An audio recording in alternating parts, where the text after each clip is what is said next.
हमारे वास्तव में नायक कौन थे? राणा प्रताप हमारे नायक थे। 208 किलो वजन लिए हुए, चाहे वो भाला हो, तलवार है या कवच हो, तीनों का वजन मिला करके 200 किलो हुआ करता था। और राणा चेतक पे सवार होकर पूरे दिन युद्ध किया करते थे। तब कहना चाहता हूं, अब्राहम लिंकन अमेरिका से चले तो उन्होंने कहा, माँ तुम्हारे लिए भारत से क्या लेकर आऊं? तो माँ ने कहा, अगर तुम मेरे लिए कुछ लाना चाहते हो तो हल्दी घाटी के मैदान में जाना, वहां से एक मुट्ठी मिट्टी उठाना, उस मिट्टी को लेकर के आना। मैं उस मिट्टी को अपने माथे से इसलिए लगाना चाहती हूँ ताकि मैं ये महसूस कर सकूं आखिरकार उस मिट्टी में ऐसी कौन सी ताकत थी जिससे कि राणा के केवल 20,000 सैनिकों से अकबर के 2 लाख सैनिक थर-थर कांपा करते थे।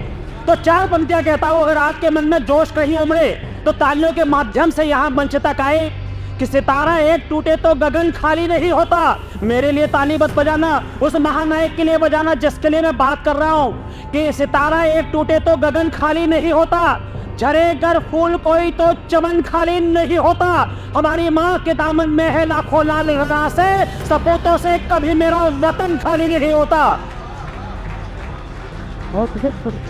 आपके चेतना के स्वर, आपके लहू में, धमनियों में, रगों में जो ब्लड इस तरह से दौड़ रहा है, मैं चाहता हूँ इसी तरह से आपके दौड़े और पंक्तियां आप तक भेजता हूँ।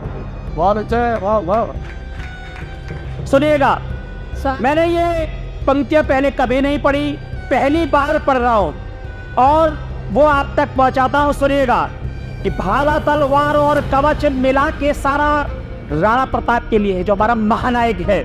अगर किसी बच्चे से पूछो तुम्हारा नायक कौन है, बच्चे कहते हैं सलमान खान है, कोई कहता है शाहरुख खान है। अरे हमारे नायक चंद्रशेखर आजाद, भगत सिंह, अशफाक उल्लाह खां, बिस्मिल, ये हमारे नायक थे। कहीं ना कहीं हम लोगों ने अपनी पीढ़ियों को वो संस्कार नहीं देने में कहीं चूक कर गए, तभी तो आज बच्चे बताते हैं सलमान खान, शाहरुख खान। अरे हमारे महानायक महाराणा प्रताप। तब 4 पंक्तियां आप तक पहुंचाता हूं, सुनिएगा कि भाला, तलवार और कवच मिला के सारा पूरा 200 किलो रखे राणा से रमौर था। रोटी खाई घास वाली रहा रहे जंगलों में, महलों का उसे जैसे नहीं कोई गौर था। कि भाला, तलवार और कवच मिला के सारा पूरा 200 किलो रखे राणा से रमौर था। रोटी खाई घास वाली रहा वह जंगलों में, महलों का उसे जैसे नहीं कोई गौर था। तो मुगलों की विषबेल फैली हुई चारों, तालियां संभालना आप लोग, ये मुगलों की विषबेल फैली हुई चारों ओर, ये मुगलों की विषबेल फैली हुई चारों ओर। प्रेम शांति एकता का नहीं वह दौर था, चेतक सवार हो गए युद्ध करता था जब, वीर महाराज ऐसा नहीं कोई और था, वीर महाराज ऐसा नहीं कोई और था।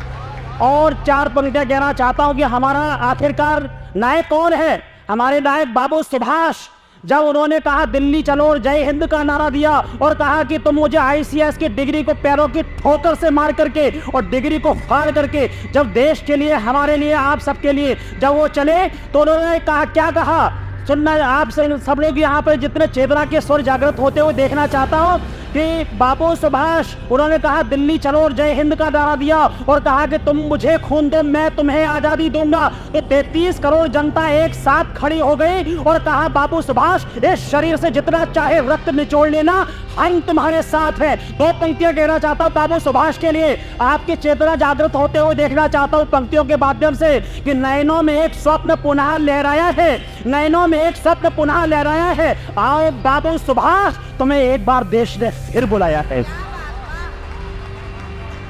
तब कहना चाहता हूं, उन्होंने ICS की डिग्री को पैरों की ठोकर से मार करके फाड़ करके फेंक दिया था। तब 4 पंक्तियां कहना चाहता हूं, सुनिएगा कि डिग्री को फाड़ वह देश के लिए जिए थे, ये डिग्री को फाड़ वह देश के लिए जिए थे, वीर हनुमान के उजास जैसी जिंदगी।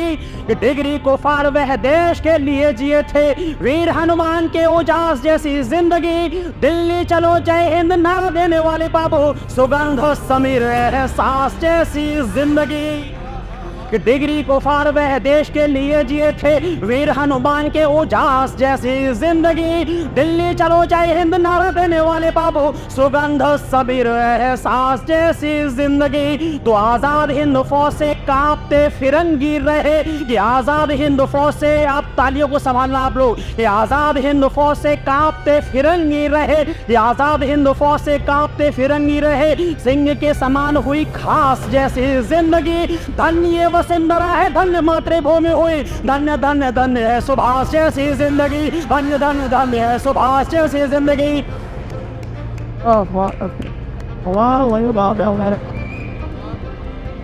जबरदस्त। और 4 पंक्तियां कहना चाहता हूं, सुनिएगा। बहुत अच्छी बात।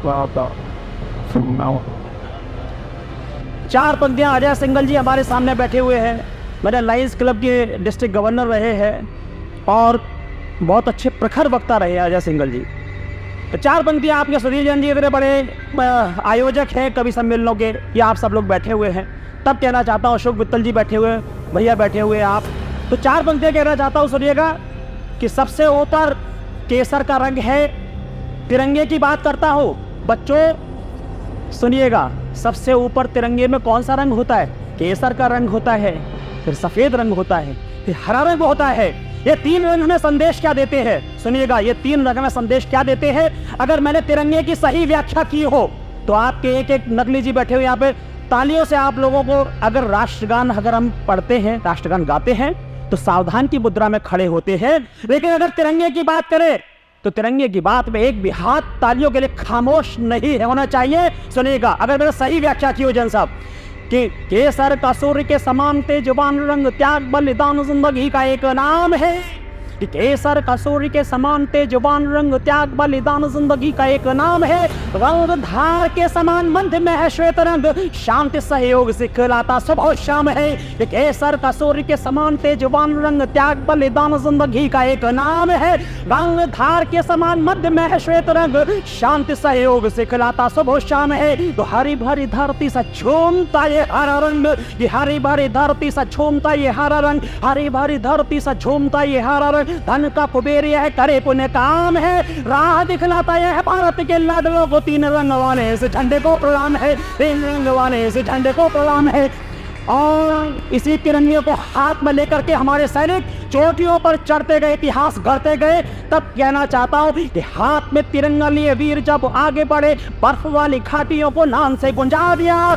कि हाथ में तिरंगा लिए वीर जब आगे बढ़े, बर्फ वाली घाटियों को नाम से गुंजा दिया।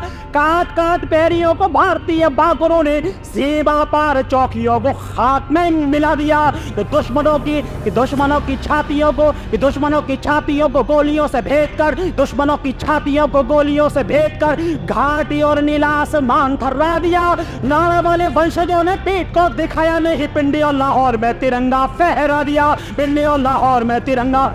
और कई माननीय अटल जी ने कहा था कि ये देश एक साक्षात राष्ट्र पुरुष है। अशोक जी, अजय सिंघल जी, ये देश एक साक्षात राष्ट्र पुरुष है।